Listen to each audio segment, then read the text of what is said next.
The first time I saw that orange extension cord lying across my driveway, I thought it was somebody's bad idea. Then I saw the tag on it and felt my stomach drop.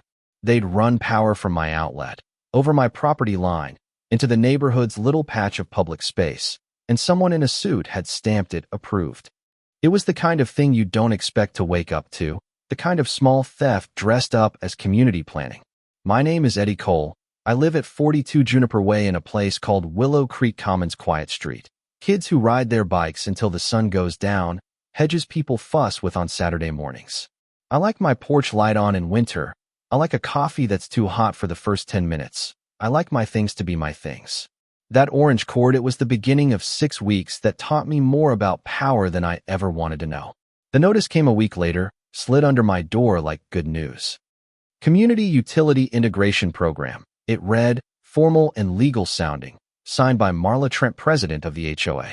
The letter claimed the board had decided to centralize shared power sources, that it was in the best interest of residents, for safety, for convenience.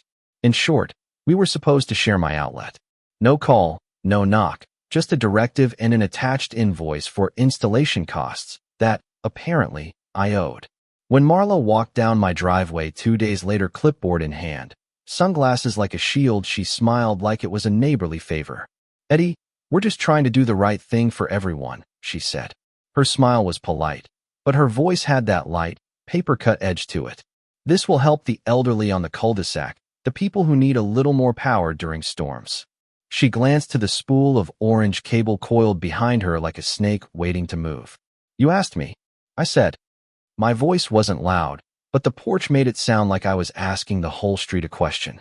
"Oh, we sent notices," she said, and I'd seen the notices, a one-page memo that arrived in most mailboxes, vague as fog, with words like community benefit and pilot program.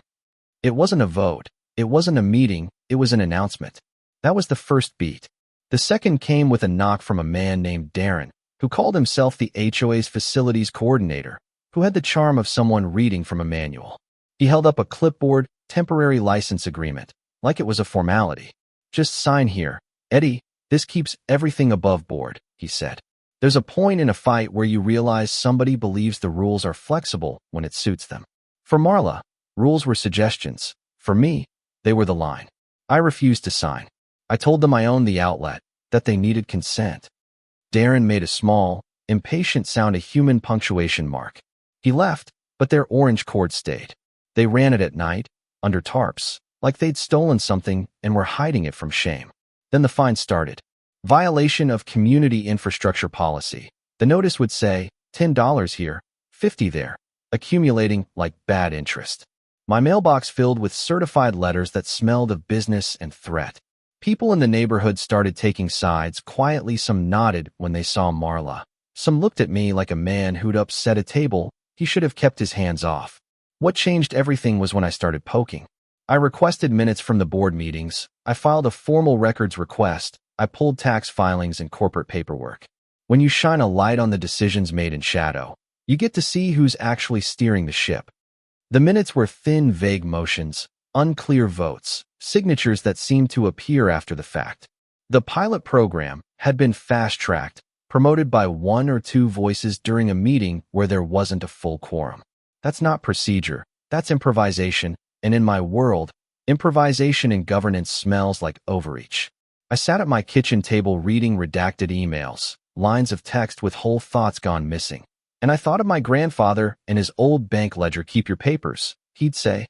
"Keep your papers, and the truth will show up." So I started to assemble evidence. I photographed the cable. I recorded the conversations, not like some thriller, but like a neighbor who wants to know what he's up against. I stayed calm, because losing your temper only gives people like Marla more of the story. They want you as the irrational homeowner, them as the reasonable committee. Then came the small, cinematic moment that flips a story. It was a Monday, and the power went out in half the neighborhood. Marla rode up in her little HOA golf cart, breathless like she'd been saving the day. "Eddie," she called, "there's an older woman on Cedar with a medical device. We need to use the shared feed." Her voice folded with the kind of urgency that felt rehearsed. I could have refused. I could have stood firm and watched the woman sit in the dark, but that would have been a different kind of victory I didn't want if it cost somebody their health. So I brought out a charged battery pack, small, portable, not the grand gesture she wanted. I handed it to her with one condition, a signed receipt, and a written statement that the HOA would stop using my outlet without explicit, documented permission. Her smile faltered when she saw the words, and she said, sharply, "You're making a scene." I said, softly, "I'm making a record." That battery pack, passed in the glare of headlights and the whir of a generator 2 houses down, became the hinge. It exposed the moral center of the story. I wasn't against helping people. I was against being told my property was a public resource without consent. The community wanted safety, nobody argued with that, but safety doesn't grant carte blanche to ignore ownership and process. When I filed for injunctive relief, the letters started to land in a different tone. The board called a special meeting where people showed up, real people, not the predictable small circle that usually ran things. I laid out the evidence. I read the minutes out loud. The gaps sounded enormous in a room that had been used to polite nods. Neighbors asked questions, and suddenly the narrative wasn't mine anymore, it was ours. Marla tried to flip it. "We were trying to be efficient," she said, voice like a coin dropped in a jar. "We thought this was what the community needed." The word "thought" was the giveaway. It's the word people use when they haven't bothered to ask. I told the room that efficiency without consent is theft dressed as progress, and that made someone laugh, a small, bitter sound that broke tension and made the room feel honest. The settlement came in a flurry: apologies that looked typed, rescinded fines, a certified letter that annulled the pilot program. The HOA contracted an independent audit. Marla resigned from the presidency with a press release tone that tried to sound graceful. A few board members stepped down too, and others drafted new policies, documented consent, recorded votes, transparent notice periods. It wasn't perfect, but it was a start, a bureaucratic patchwork that, for the time being, protected what belonged to who. But the cinematic part of the story, the part that sticks with me, wasn't the papers or the fines being erased. It was standing on my porch at dawn, coffee in hand, the orange cord gone, the outlet padlocked with a simple brass lock and a label that said, "Private property." A neighbor waved from across the street. Someone knocked on my door and left a plate of cookies, because people do nice things, awkwardly, and with good intentions. I learned a lot.